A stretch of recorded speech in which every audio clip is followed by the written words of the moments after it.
Looking for a fast-charging, ultra-responsive stylus for your iPad? Meet the 2X Fast Charge Active Stylus Pen, designed for 2018 to 2025 Apple iPads. Take your creativity and productivity to the next level.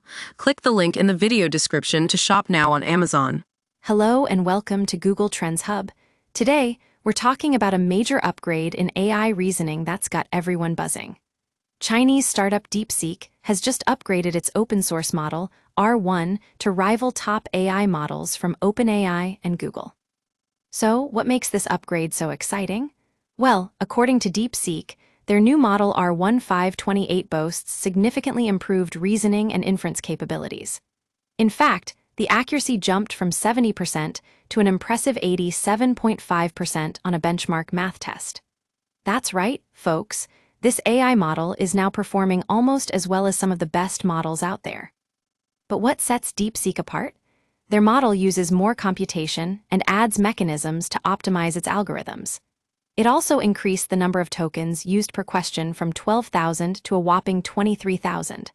For those who may not know, a token is essentially a word, piece of a word, or punctuation mark, so we're talking about some serious computational power here. Now, you might be wondering how this affects real-world applications. The good news is that DeepSeek's R1-0528 model is open source and free to use under an MIT license. That means companies can download, run, and modify the model as they see fit, just like Google Trends Hub does with our data. And if you're a developer looking for customization options, Amazon Web Services and Microsoft Azure are already offering DeepSeek's R1 model as part of their AI platforms. But here's the interesting thing. While open-source models are free, they may not always be cheaper to use depending on how much customization is needed. So, it's essential to weigh the pros and cons before making a decision.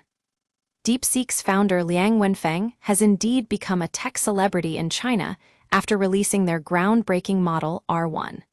And did you know that he was recently invited by President Xi Jinping to a meeting with other high-profile entrepreneurs? Talk about getting recognized. So, what does this mean for the future of AI development? It's clear that open-source models like DeepSeek's R1-0528 are giving proprietary models from OpenAI, Google, and others a run for their money. And as Jensen Huang from NVIDIA pointed out during an earnings call, these models have indeed gained traction across the globe. That's all for today, folks. Thanks for joining us on Google Trends Hub.